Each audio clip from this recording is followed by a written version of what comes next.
Stand clear of the closing doors, please.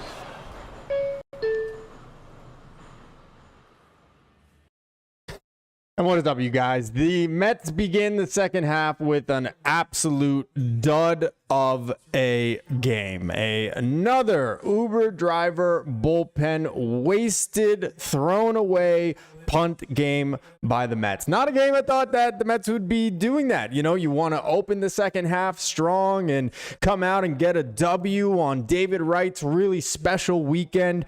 And instead, the Mets let an early 2-0 lead become an absolute laugher. And then in the end, actually very nearly able to come back and nearly pull off the most improbable upset victory there in the ninth inning. Thanks a lot, by the way, to the home plate umpire for calling ball 3 a strike, and that actually would have walked Lindor in to make it 8-5 anyway. They didn't lose the game because of that. They lost the game because once again, the Mets went to these quadruple A pitchers out of the bullpen, if you could even call them that. These guys do not belong on a big league mound. I have been saying it for over a month now, and for some reason, the Mets just keep on going to the well, and that well, it never had water in it ever in its existence. So why keep going back to it? Stupidity is doing the same thing over and over again and expecting the Mets pitchers to get the job done, like Brandon Waddell, or of course like our boy, I can't even remember his freaking name right now, he's such a bum, Alex Carrillo. Oh yes, they have just been so wonderful for this team. No, terrible loss. Terrible, just ugly way to start the second half, guys. The Mets fall by a final score of 8-4. They are able to scratch across 2 runs in the ninth, thanks mostly to some shoddy defense from the Reds. But it's a missed opportunity. It's a missed opportunity for this team, and I'll get into it in a second here. But first of all, guys, I am Tony Metro. If you guys are new to the channel, be sure to subscribe. Thank you guys so much for all the support, especially on the video that I just did with the Athletics' Will Salmon. A fantastic interview with him. He is a great guy. If you guys are not subscribed to his work already on The Athletic, be sure to do that and follow him on Twitter. But also be sure to subscribe to my channel and be sure to tell your friends. We have gotten a number up to 2,100. When I restarted this at the beginning of this year, we were at 1,200. So we are close to doubling that. That is my goal by the end of July, to get to 2,500. So guys, really appreciate all of you for tuning in, and definitely be sure to leave this video a like. I appreciate it so much, guys. If you want to do a call into Discord, you can do that. Just go to the Discord channel in the link of this description. I will pop you in when we are ready to take live phone calls. Let me go to the chat really quick. Red Bear Fox, what is up, my guy? Always in the chat, says, how about offense is dog ass again as bullpen is thrashed by Reds?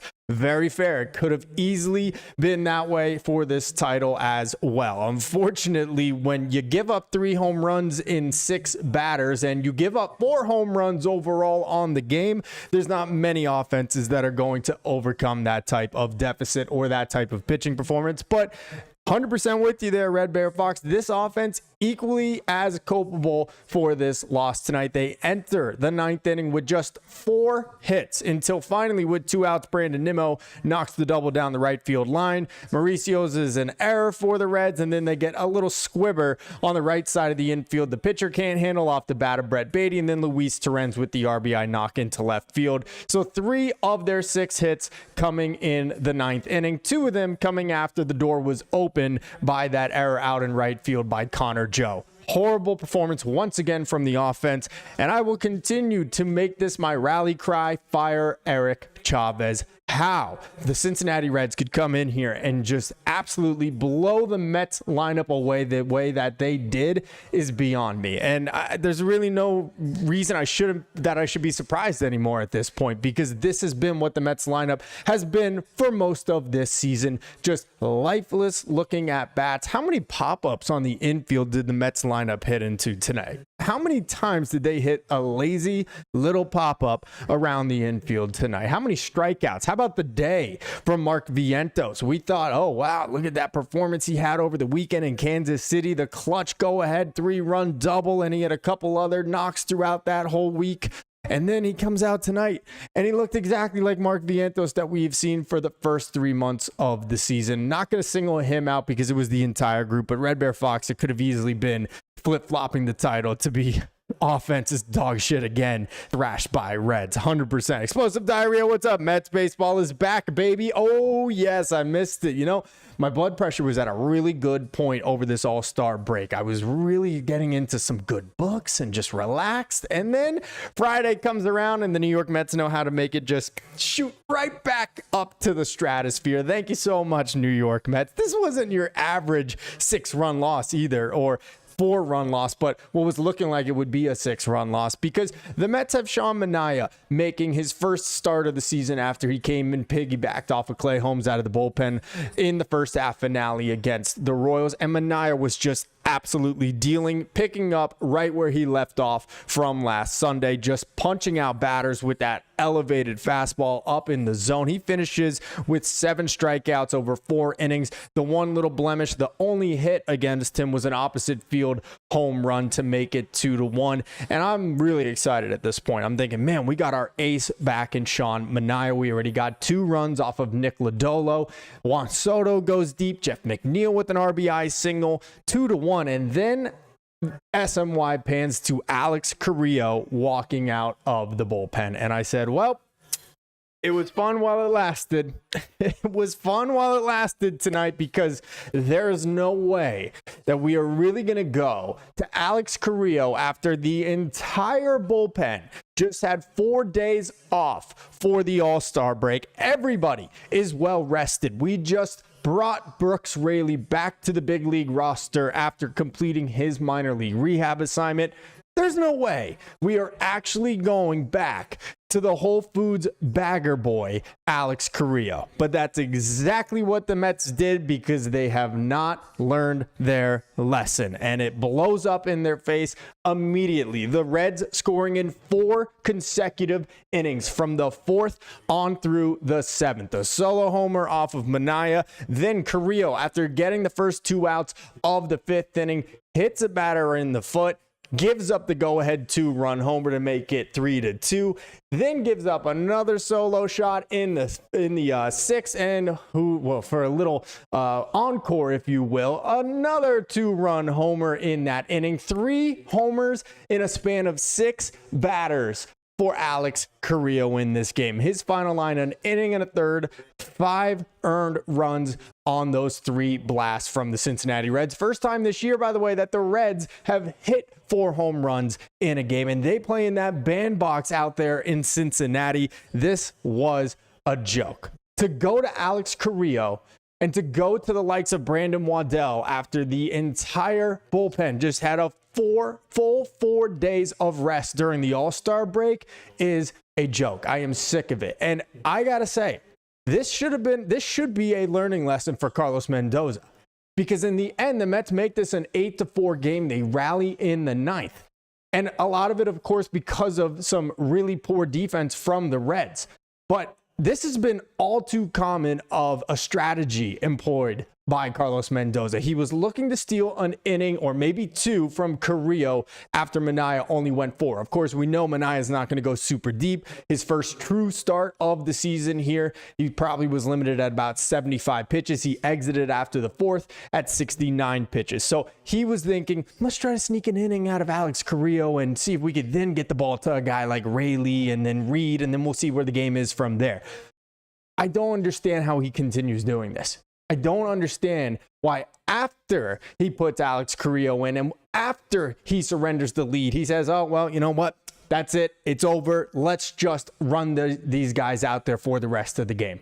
It's now up to Carrillo, and it's up to Brandon Waddell, who also comes in this game, gives us 4 innings, but gives up 2 more earned runs in the process as well, and let this game get even further out of hand and out of reach, so that our 9th inning comeback that they tried to stage ends up falling short.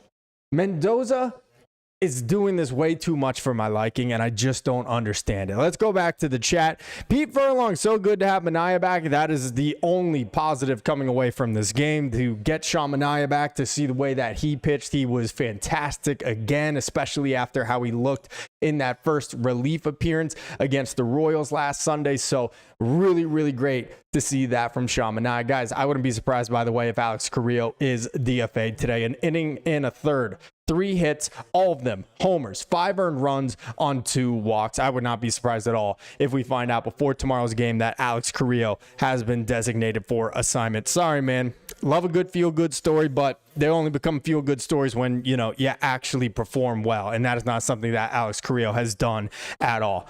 Red Bear Fox, our all-star, he says, in quotes, 256 hitter, popped up 3 times tonight. Really bad game for Francisco Lindor. And guys, we just got to talk about it. We just got to talk about it and say it the way it is.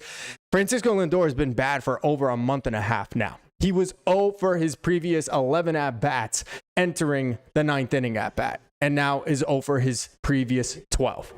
I don't know what is going on with Francisco Lindor right now, but we always say it. As he goes, the Mets lineup goes, and Lindor has looked really bad for over a month and a half, and we have just kind of glossed over it and almost given him a pass. If this was Juan Soto looking this way, if this was Pete Alonso looking this way, we would be absolutely roasting those guys. But because it's Lindor, and hey, I love Francisco Lindor, but I call it how it is. He has looked like crap.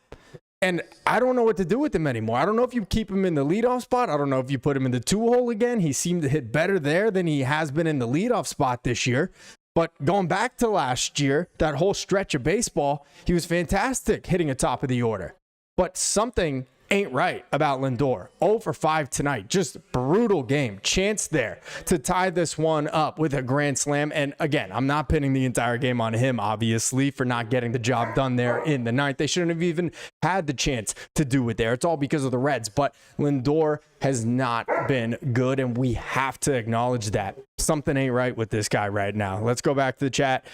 Stanley Babbage, Stearns needs to be searching for relievers. Hey, I have to imagine he has been, and the price is just too high right now. How many sellers are there? I mean, the freaking Cincinnati Reds are now 4 games over 500. They're not even out of the playoff race. There are too many teams that are in contention still, that are within reach of making the playoffs in the new expanded format, that it's just sometimes you don't have a dance partner. That's exactly what Will Salmon said to me in the interview that I posted here on YouTube yesterday.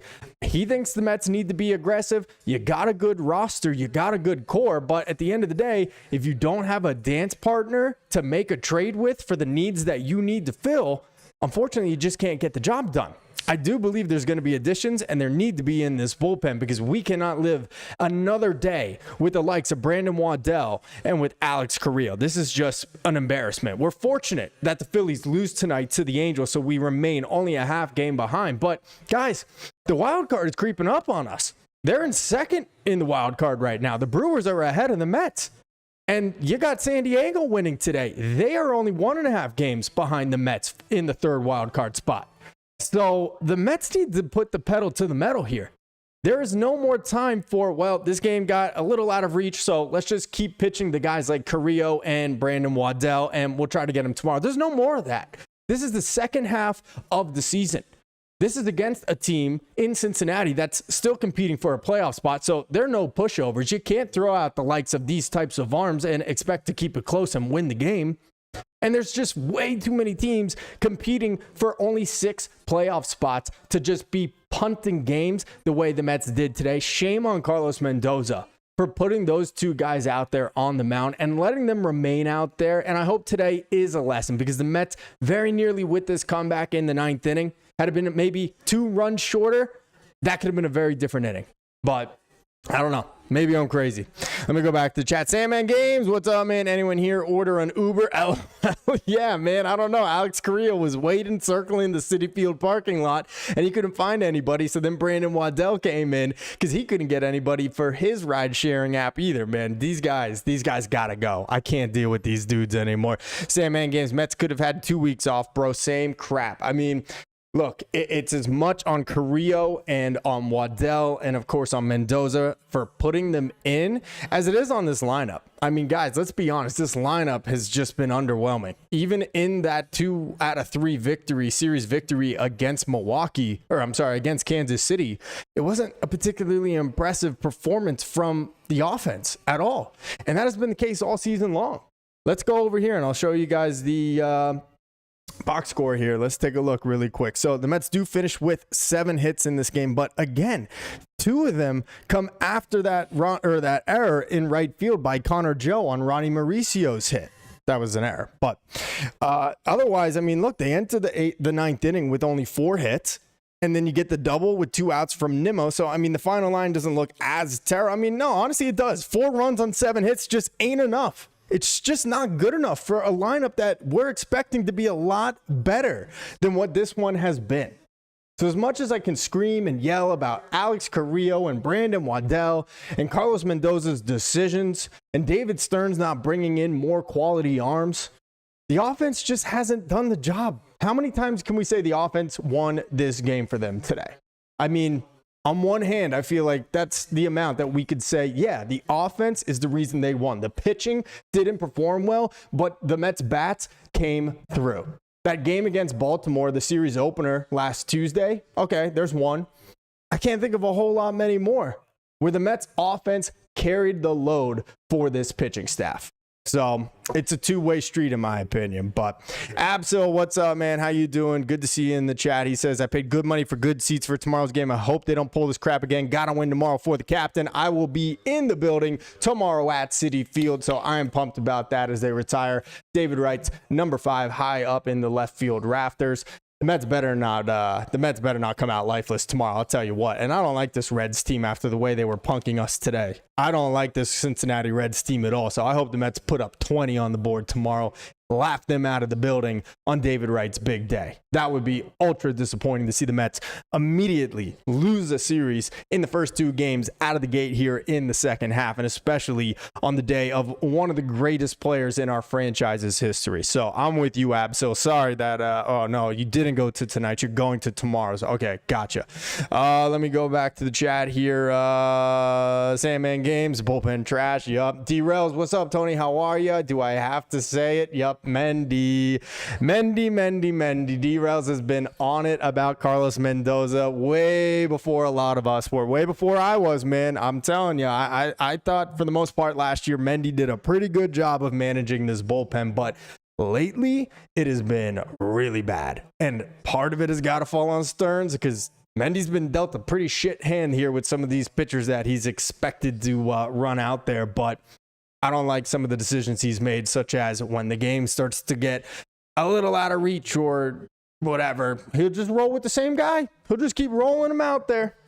1 1/3 innings. You didn't think that 2 home runs was too many for Alex Carrillo to cough up? No, how about a third? Okay, there you go. And then, by the way, we're going to go to Brandon Waddell. He's going to give up 2 more runs and make this one just a complete impossibility of completing that comeback. So I'm with you, man. I hear you, D-Rails, but otherwise I'm doing well. Like I said, my blood pressure was doing great during this all-star break weekend. Now it is right back up here where it's normally during Mets baseball season. So Stanley Babbage, why was Manaea pulled in the 4th inning? I mean, look, it's only his first true start. He pitched 3 1/3 in Kansas City last weekend. So look, they're going to bring him back very slowly. They're not going to push him too hard. This is normal for every pitcher returning from injury. They're not usually going to go past 4 or 5 for the first 3 starts or so. So, I mean, all we can take away from this one, though, is that he looks great. He looked great on Sunday in relief. So that's the biggest silver lining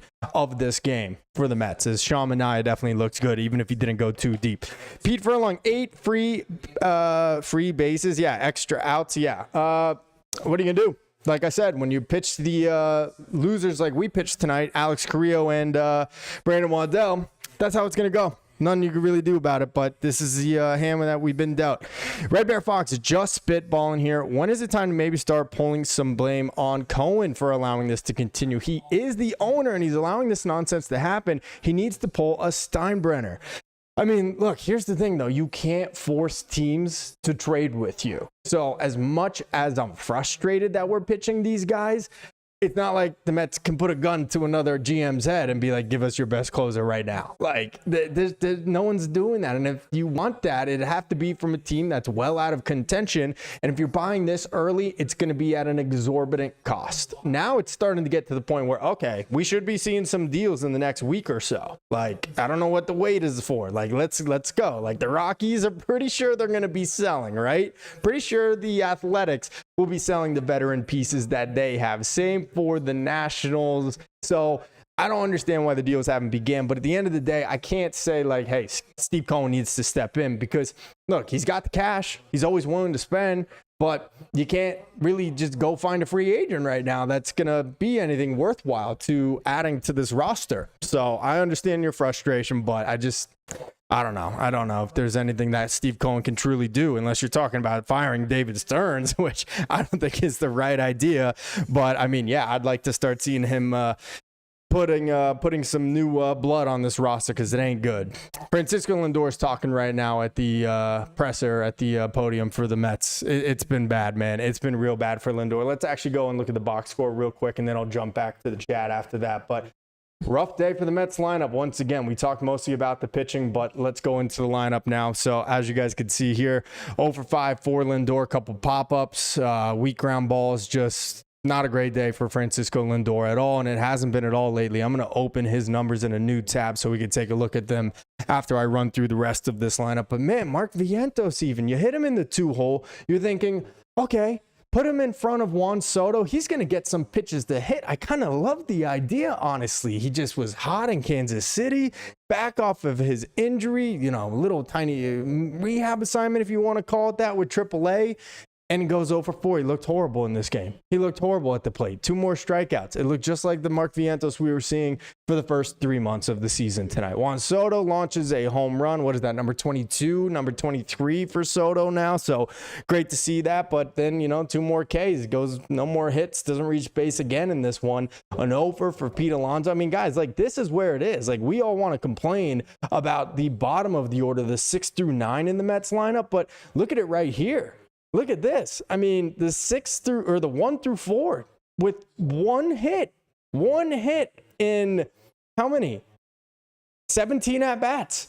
Lindor, Vientos, Soto, and Alonso combined to go 1 for 17 in this game. It's not gonna get the job done, and that's why I say it's got to fall on Eric Chavez. How could the 1 through 4 here, these names that we've seen do some impressive things on a baseball field before, be hitting the way that they do as often as they do, like they did here tonight? I don't get it. Let me go back to the chat and then we'll come back. Nimmo, of course, with that double in right field. He also had another knock in this game. So Nim's 2 for 3. He continues to swing the bat real well. Mauricio was hitless. He reached on that error. McNeil with an RBI single, and then Tyrone Taylor. I can't defend him anymore, guys. I can't. I'm sorry. Another 0 for 3. 2 more strikeouts, just right down the middle looking strikeouts. Like, I just don't know what to do with Tyrone Taylor at this point, man. I thought he was better than this. You were getting better production from him out of the plate last year and split time with Harrison Bader. I think him playing nearly every day has something to do with it and is affecting his performance in the batter's box. But it's just unacceptable. A 210 average and a 574 OPS, it's not going to get it done for anybody. I don't care how good your defense is. And then Luis Torrens. Nice to see Torrens get 2 hits today. I feel like Torrens has been hitting the ball hard the entire year for the most part and just kind of been getting robbed in a lot of situations. So really nice to see Torrens come through with 2 base hits in this one. But guys, the offense equal to blame in this game as much as you might want to Mendoza and Carrillo and Waddell. And, I give it to them for sure. But look, they limped into the 9th inning with 2 runs on 4 hits. They padded it a little bit to get to 4 runs and 7 hits. It makes the final line look a little bit better. But this is the theme that we've seen far too often from the 2025 Mets offense. So very, very frustrating, guys. Let's go back to the chat here. We got Jose Lopez Moya. I just don't like the way Mendoza handles the pitching staff. You're not the only one, Jose, man. I feel the same way. I don't understand going to Carrillo there. I don't understand leaving him in there. And then when, the game I still would say was probably insurmountable because the Mets offense goes to sleep against Nick Lodolo. He retires 10 in a row, 11 in a row at one point. They go to Brandon Waddell, who pours more gasoline on the fire. 2 runs in 4 innings. Not the worst performance we've seen from any of these crappy relievers that we've been picking up off the street, but still extends their lead to 8-2, and then the Mets come back in the 9th, fall short. So I'm with you, Jose. A lot of people feel the same way. Let's see. An Explosive says, Jose, is it Mendoza or he's getting orders from Stearns or Hefner? I can't imagine it's Hefner, but I mean, look, he's only can pitch the guys that he has. So look, I understand the reasoning to go to Carrillo in one sense, like it's only the 5th inning. If I can get a scoreless inning or 2 out of him here, well, then that'll get me to the 7th, and then I'll be able to go to Reed Garrett or to Brooks Raley, who's would have been making his season debut for the team here, but it doesn't get there because the Mets let these guys from Uber continue to throw important innings for them. So I don't like it. It just felt like they punted as soon as they fell behind. It was like, well, all right, let's just leave them out there, let them bleed. Let's see. Explosive Diarrhea. Tony Martino basically said, don't expect much. Mets looking for 1 arm, 1 platoon bat. Andy Martino doesn't know what he's talking about. Andy's a clown. He has no idea. He has no sources. He works for SMY, which is still owned by the Wilpons. He has been wrong about so many things since Steve Cohen bought the Mets that I don't even care what Andy Martino has to say. I think he's a little weasel, and he's a liar, and he's a Yankees fan, and he loves to see Mets fans squirm, and he loves to see the Mets fail. So I don't care what Andy Martino has to say whatsoever. He knows about as much as my dog knows about the Mets. So I really don't care what Martino is reporting. This is what he does to try to get a rise out of Mets fans. He's basically been cut off from all Mets information from the moment that Steve Cohen arrived as owner, and even more so with David Stearns as president of baseball operations. So I'm not concerned about it. But let's see. Explosive Diarrhea says, Martino said Stearns views Minaya and Sang as trade deadline acquisitions. And this is what Martino does. Again, this is what he's trying to do. He's trying to get Mets fans at each other's throats about this and be like, what? Are you kidding me? That's it? That's not good enough. I'm not worried about it. There are going to be additions to this team. They may not be the biggest, sexiest additions. And again, part of that is because there's just not enough sellers at the deadline. And we'll see if Stearns is willing to pony up some of the necessary prospect capital to acquire a big name. But honestly, I think he's going to be more inclined to looking at a big relief pitcher, another secondary relief pitcher, and then maybe a guy like Cedric Mullins out in center field, which I know it doesn't do enough for me. It doesn't. I don't want Cedric Mullins. I don't like Cedric Mullins. Guy's barely hitting above the Mendoza line. I don't even know where the OBP is, but it can't be much better than 300. And he's 30 years old. So it doesn't do it for me. But he's an upgrade over what Tyrone Taylor's given you basically at this point. I mean, so as long as they can get some help in the bullpen, I'm not even concerned about starter at this point because I'm just feeling like they're going to go with Nolan McLean and Brandon Sproat. So that's basically your choice. Do you want to trade Nolan McLean or Brandon Sproat, who one is already major league ready, in my opinion, in McLean? Sproat is very close behind him. So do you want to trade them to acquire something else, or do you want to let one of them try to assume that position in this rotation, get another starter when we need one, in the case of Holmes transitioning to the bullpen, or in the case of another injury, which we all know is going to happen at some point? So it's a double-edged sword, guys. I mean, you got to give to get. There's got to be someone out there willing to deal with you and trade with you. And if you can't make those two things happen, well, then you're stuck with this roster. But I don't believe for a second or a word what Andy Martino has to say about the Mets' deadline plans. He has been completely stifled and stiff-armed by this Mets front office regime from getting any information because he is what we all knew he has been for a number of years, and that is a little weasel. So, Andy Martino, shove it where the you-know-what don't shine. Let's see. RM1042, what's up, my man? Excuse my language. What did you say? I didn't even see it, RM. I didn't see. Did you say something bad? I don't see anything that you said in here. Let's see. Sandman games and other news. Tong, 5 innings pitched, 1 run, 7 Ks. All right, so good news on the farm system front. Jonah Tong with a good performance today. I know Sproat was also pitching, I believe. Pretty sure Sproat was also pitching today for AAA. Let me double check that really quick actually for you guys. But I'm really excited for David Wright Day tomorrow. I'm going to be flying out in the morning and going right to the game, so I am pumped about that. If you guys are going to be there, let me know in this chat, and we'll see if any of us can link up and grab a beer or whatever it is that you like to have as a beverage during a game. But yeah, I do believe Brandon Sproat pitched tonight for Syracuse, July 18th. No, he didn't, or maybe they just don't have it listed. No, I don't see anything for Brandon Sproat, so maybe he didn't. But good to see that Jonah Tong had a good outing today.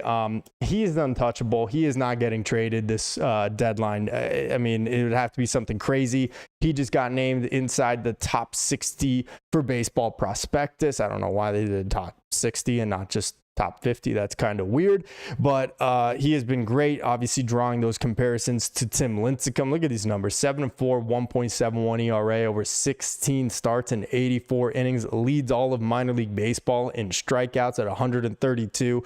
I mean, the kid looks unbelievable. Let's see if we can find his game log today. But Sandman Games already letting us know that he had a really solid one. Yeah, here it is. So 5 1/3, just 2 hits, 1 run. It was not earned. He issued 2 walks, but strikes out 7 more. So batting average against him so far for the season, just 139. So really awesome to see that out of Tong. Like I said, he's untouchable. He ain't going anywhere. So that is exciting to see, but also not coming up this year for the big league team. So maybe next year, midway through the season, it's possible. Let me double check again. He's young. He's 22 years old. So, I mean, he was just drafted in 2022. Well, not just. That's a couple years, actually. That's a decent amount of time as a professional pitcher to kind of get his feet under him. But innings-wise, let's see. He tossed 21 innings in 23, 113 last year, 84 so far this year. So I don't know if there's a criteria or like specific kind of number that front offices look for when they're evaluating a pitcher from his time in the minor leagues to like understand when they're ready to come up. But 218 right now, I'd suspect like maybe midway through next season, he's under consideration to be called up if he's still pitching well and the Mets are in need of it. I mean, don't forget, guys, all the guys that are currently in the rotation: Frankie Montas, David Peterson, Kodai Senga, Clay Holmes, and Sean Manaea, all signed into next year. So they're all basically locked in at this point unless, something goes awry with any of them. But let's go back to the chat here. Sandman Games, a lot of zeros there. LOL. Yeah, 100%. I don't know if you were talking about the Mets lineup box score, if you're talking about Jonah Tong's numbers, but probably the Mets lineup, which has just been feast or famine, and more often than not, it's been famine, which is just not what I expected out of this team when they entered the season on paper. But guys, let's go to Francisco Lindor and let's talk about him really quick. Let me first wrap up with the chat over here for what we got so far. I'm 1042. I need a cigarette. I don't smoke, but man, maybe honestly, I might have to take it up after. It's probably healthier to smoke cigarettes than it is to watch the Mets at this point. I mean, Jesus, what are we doing? Explosive diarrhea. Tyrone isn't an everyday player, but being used as an everyday player 100%. And he's being exposed. And it's unfortunate because I thought we could get away with it with what we thought was going to be a really, really talented lineup, 1 through 7, 1 through 8 with Alvarez and Vientos from last year. But obviously not been the case. So you cannot disguise how poor Tyrone Taylor has been for this team at the plate this year. So Jose Lopez Moya says Austin Hayes looked like crap with the Phillies last year, now looking like a slugger. I mean, everybody looks like a slugger against the Mets. Hayes with 2 bombs in this game. I mean, were we playing the Cincinnati Reds in 2025, or were we playing the Big Red Machine tonight? Because that was freaking ridiculous. But then again, I guess when you're pitching Alex Carrillo and Brandon Waddell for the final 5 innings of the game, you're probably going to make any team look like Pete Rose and Joe Morgan and etc. and go on and on and on. Explosive diarrhea says Sandman LOL. Edward Christian Aquan just got back from All-Star break. Bullpen rested. We could go to other relievers or even standing, but we got Carrillo. Mendoza may not, but he must be on hot waters right now. Offense is still sleeping. LGM. Yeah, man, I'm with you, dude. You could have went to anybody in that 5th inning if you wanted to try to get Ryan Stanek's confidence coming back again and kind of bring him back down the totem pole from those high leverage situations for a little while. That would have been an opportunity to put Stanek in the 5th or in the 6th inning, even after Carrillo let it be 3-2. Instead, he just kept going with Carrillo, and I just don't understand. That's what irritates me even more than just putting him in to begin the 5th inning. It's that he continued on with him into the 6th, allows him to give up 2 more home runs, and then finally goes to not another good pitcher, but Brandon Waddell. And Brandon Waddell, bless his heart, finishes this one out 4 innings pitched, but not before giving up 2 earned runs of his own. This was a punt game from Carlos Mendoza, and they cannot afford to be doing that anymore. I was saying this before the All-Star break, but now they really can't. Not with all the teams in the National League either having leapfrogged them already with the Phillies and the Brewers, the Mets now sitting in the 2nd wild card spot, and San Diego breathing down their neck in the 3rd wild card. Can't be doing this crap anymore. Just simply unacceptable. Let's see. Sandman Games. Buteau started for Syracuse tonight. Yes, so hopefully Buteau will be back soon. I mean, he had an illness, they called it, and they never disclosed what it was. I don't know how he got it, what it was, or how it affected him, but I'm really surprised that he even needed a true rehab assignment. I mean, I guess that ended up being nearly 2 weeks out because because of the All-Star break, but man, we need Buteau back. We need everybody back. We need Buteau back, and then you got to make some additions. We need Brooks Raley. Well, he's obviously back now, but I'd like to see him pitch. I'd like to see him pitch instead of freaking Alex Carrillo, right? Jose says, anybody who thinks that Stingy Stearns will do something outstanding for the Mets at the trading deadline is daydreaming or delusional. I think he's going to make quality additions. I'm not saying they're going to be the Yoenis Cespedes, win the offseason or win the trade deadline kind of moves, but I think he's going to make some solid additions to this roster. Look, the Mets are too deep in the waters. They are way too invested with Juan Soto and Pete Alonso and Lindor and the contract they gave to Nimmo and to Diaz 2 years ago and everything else in between to simply say, I don't think we should go for it. I know we had a 5.5 game lead in the East at one point. I know we're still 2nd or atop of the wild card standings and we got 55 wins, but I don't think we're going to go for it. No, you can't. You can't. You got to go for it. I'm not saying push all your chips in, trade Jonah Tong, trade Nolan McLean, trade Jet Williams, but you've got to realize this lineup has got serious issues at third base and in center field, and honestly at catcher too, but hey, let's just try to pick apart 1 or 2 of them because catcher's not even solvable anyway. All right, that's an issue. Then you got a problem in the bullpen. We keep throwing guys out there that have been, I don't know, shagging fly balls their entire life. They're clearly not MLB pitchers, and yet they keep coming into important games and into important spots, and it's not working.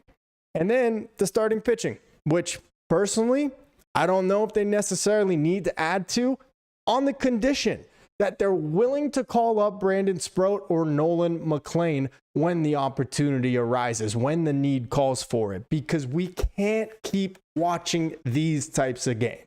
We can't keep watching these guys that nobody has ever heard of. Nobody has heard of Brandon Waddell or of the other dude, Carrillo. I've said his name 100 times and I almost forgot it already. Like, nobody in baseball has heard of these guys before. We can't continue to pitch them. So they got to figure something out. And honestly, how about firing Eric Chavez? Because despite the rest of the lineup, the 6 through 9, the center field situation, the young kids at third, the catcher situation, all being massive fails, from a day-to-day standpoint, you just never really truly know what you're going to get out of Lindor and out of Alonso, and sometimes with Soto or Nimmo and the veterans and the guys that are supposed to be the boons of this offense. And speaking of which, it's perfect timing because let's look at Francisco Lindor, because overall, look, the numbers not terrible for the season. 19 bombs, 54 RBIs, 15 swipes. Like, he's on pace for another 30 home run season, close to 100 RBIs. It's definitely within reach.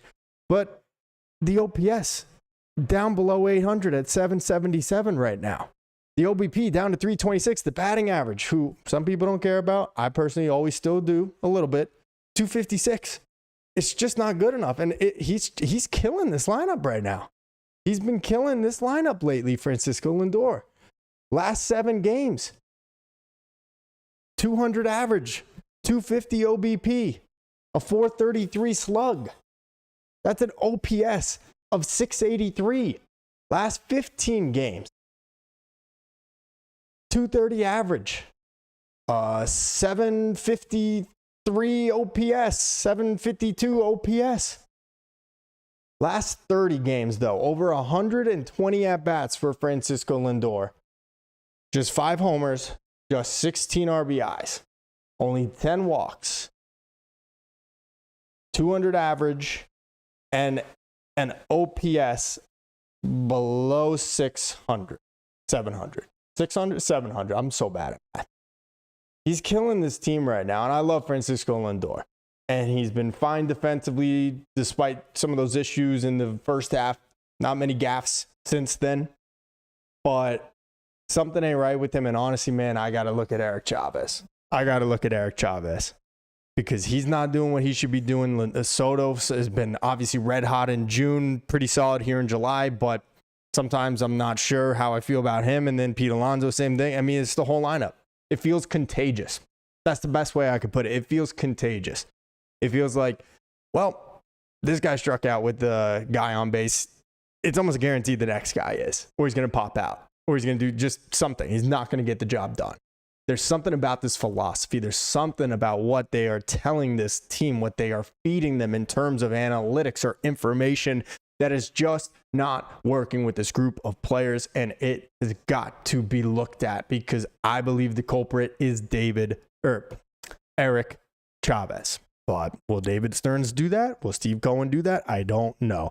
Fast Fun Poker Jamie, too many holes in the lineup, exactly like I was saying. Sandman Game says, Wright's number retirement will be this season's grimmest moment. LOL, you will see us get hot. I can't wait for tomorrow, man. I'm so pumped I'm going to be in the building. Hopefully, that's what will turn the season. I mean, look, I don't think we're like spiraling like we were a little bit ago, but look, like we've seen this game so many times this year. And against Cincinnati, like I get it. They're 4 games over 500. I said they're in a playoff hunt, kind of. It's the Cincinnati freaking Reds. It's Nick freaking Lodolo. Like, come on. Let's be real.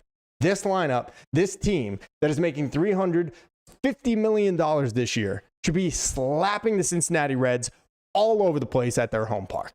Okay? I'm sorry. It's ridiculous. But hopefully David Wright's retirement is the grimmest moment, or it could be Tony, because I'll be at the game tomorrow. I'm just saying. So I don't want to take all the credit, but I might. I just might. I don't know. Let's see. Sandman Game's a guy working from the Shake Shack will pitch the next game. Hey, look, they're basically at the point where, hey, Popcorn Bender, yep, we need you. We just saw you make that throw 4 rows down. We're going to need you to get a uniform on and get loose, huh? You're a lefty or you're righty? I mean, this is just crazy, the slop we've been putting on the mound, man. Let's see.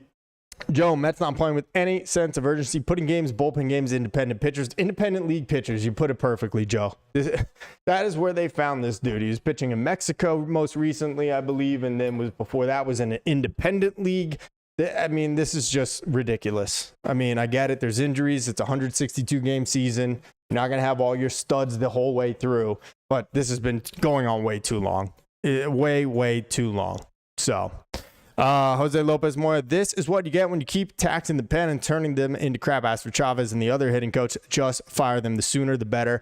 100% on board with you in that second statement about firing Chavez and Jeremy Barnes. Here's the deal, man. Bullpen wasn't even taxed today. They just have 4 days off for the All-Star break, so there is literally no excuse to go to Alex Carrillo there in the 5th inning. There is no excuse to pitch him for another inning and allow him to give up 2 more home runs and then decide, oh, well, the game's already out of reach at 6-2. Let's put in Brandon Waddell. Really? Okay. Sure. Okay. Whatever, man. That there's no excuse for that. Fast Fun Poker Jamie, Fish show or Mets game next week? Wow. I've heard Fish shows are ridiculous. So I'm going to advise you to go do that, especially based on how they just played today. Now, that could change, but how often do you get to go see a Fish show, man? Like, come on. I think you should go check that out. That sounds pretty sick. I would, I don't know. I don't even know any of their music, but I've heard they're great shows. So Guys, look, I'm going to wrap it up. Frustrating loss. You pin it on Mendy, you can pin it on Carrillo, you can pin it on Waddell, the lineup that doesn't do jack once again, but in the end, it's an 8-2 loss, and the Mets have now lost 2 in a row, going back to their loss against the Royals last Sunday. So, hey, look, tomorrow's a fun day. Hopefully, I know it'll be fun until 4 o'clock when they're retiring David Wright's number at Citi Field. I'll be there in attendance. I'm really excited for that, but Mets definitely we should be looking to avoid losing a series right out of the gate here in the second half and against, of all teams, the Cincinnati Reds. So hopefully the Mets will be able to do that and then go for the rubber game on Sunday. But let's not get too far ahead of ourselves. Let's actually preview tomorrow's pitching matchup real quick before we wrap things up. And guys, thank you so much for tuning in, and be sure to like this video. Be sure to subscribe. Like I said, since I started this YouTube channel again, I was at 1,200 back in March, and now I am at 2,100. So thank you to all of you guys for tuning in and for subscribing. I am now at a new goal, trying to double up from where we were in March. So my new goal by the end of this month here in July, 2,500. Tell your friends, subscribe, leave a like on this video. Thank you guys so much. Let's take a look at tomorrow's pitching matchup really quick before we wrap things up. Special day tomorrow, of course. They retire David Wright's number. Again, by the way, the Mets are now only 12 games over 500. So, yikes, not looking so good. But it'll be Clay Holmes on the bump, and he will be taking on Nick Martinez for the Reds so far this year. 34-year-old right-hander, 4.78 ERA, over 19 starts, but has pitched 2 times in relief as well. Already at 111 innings. God damn, Nick Martinez, you stud, you. Let's see his last or most recent couple of games out. Let's see how he performed against Colorado. That would have been at Cincinnati, which is a bandbox, not much friendlier than Coors Field, but 5 1/3, 2 earned runs. Before that, woof, Miami laying down the hammer. Look at the Marlins, 10 earned runs for Nick Martinez in 5 innings pitched. You want to talk about making Alex Carrillo wear it on the mound today? The Reds, Terry Francona said, "This one's on you, Nicky boy." 5 innings, 10 earned runs against the Marlins. That was on July 9th, so about 2 weeks ago. And then before that, it was against Boston, 6 2/3, 4 earned runs. So I think those 10 earned runs there really is what kind of skews his overall ERA for the season. I'm seeing a 7 here where he gave it up against Minnesota, 5 more against the Cubs. So look, the Mets bats need to come out and pitch or hit like the Mets bats should be on a more regular basis, and that is one that is getting paid nearly $200+ million as part of this record-setting payroll that the 2025 Mets have. So meanwhile, Clay Holmes, 8-4, 3.31 ERA over 19 starts. He is now at 103 pitches. That is 33 innings more than he has pitched this entire in any single season in his career. Of course, transitioning from being a reliever most recently, and last time out was really solid against Kansas City. He ended up giving them 5 innings pitched, 2 earned runs. So one before that was obviously the really ugly one against the Orioles. He got into the 5th. He went 5+, but that's where it all blew up on him. It ended up being 5 earned runs in that one. But for the most part, he's been a little bit better. Walks were a big issue for him up until that previous start against Baltimore, and then against Kansas City, just 1 walk. Before that, he was really struggling. 4 walks against Milwaukee, 4 against Atlanta, 6 against the Braves in the start prior to that. So fortunately, looks like Holmes has seemed to find his control a little bit better lately. Usually that'll lead to good results. Of course, not so much the case against the Orioles in that one, but hopefully we get a good performance out of Clay Holmes tomorrow. Hopefully we get a good performance out of this lineup tomorrow, and hopefully Carlos Mendoza doesn't decide to continue pitching the guys that they just found off the unemployment line. So it will hopefully be a very fun David Wright day where they retire number 5 forever into the rafters at Citi Field. I'm super excited to be heading out there for that one. But guys, that's going to do it for this stream. Like I said, be sure to subscribe. Be sure to leave this video a like. Trying to get to 2,500 subscribers by the end of this month here in July. We are getting closer and closer. Thank you so much for tuning in. You guys are awesome. Thank you for the super chat at the last second there. RM1042 with the $5 in the chat. My man, Pots and Pans. He says, Lance Johnson, my favorite Mets player because he always signed autographs in the 96 season. But Nimmo creating a thing, man, he gets.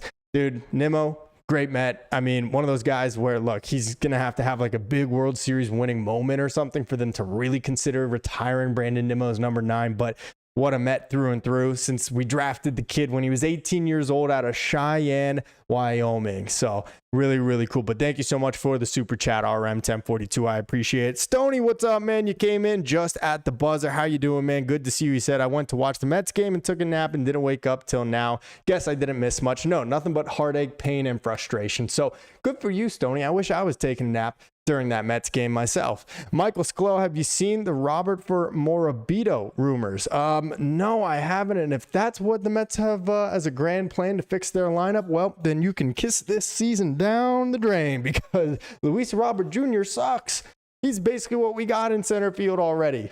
I don't like that. I hope that's not the case, but wouldn't be surprised. We'll see. It'll be like what Jose Lopez Moya likes to call him, Stingy Stearns at it again. But thank you to RM1042. Thank you to Stoney. Thank you to Michael Sklo. And thank you to RM1042 for the super chat. I appreciate it, man. Thank you to Fast Fun Poker Jamie, to Jose Lopez Moya, to Joe, to Sandman Games, to Edward, Christian, Aquan. Thank you to Explosive Diarrhea. Thank you. I love that one. Thank you to Pete Furlong. Thank you to Absil. Thank you to Red Bear Fox, to my man D-Rels, to Stanley Babbage. Thank you to, who else am I missing here? I think that's everybody that commented here. And if you guys didn't comment, well, thank you so much just for tuning in and for watching. Leave this video a like. Really appreciate it. And be sure to subscribe if you're not already. Thank you guys so much. We're going to have a post-game recap after tomorrow's game from the 7 line on my way back into the city. So be sure to tune in after that one. But until then, guys, I'm Tony Metro. Stay true to the orange and blue.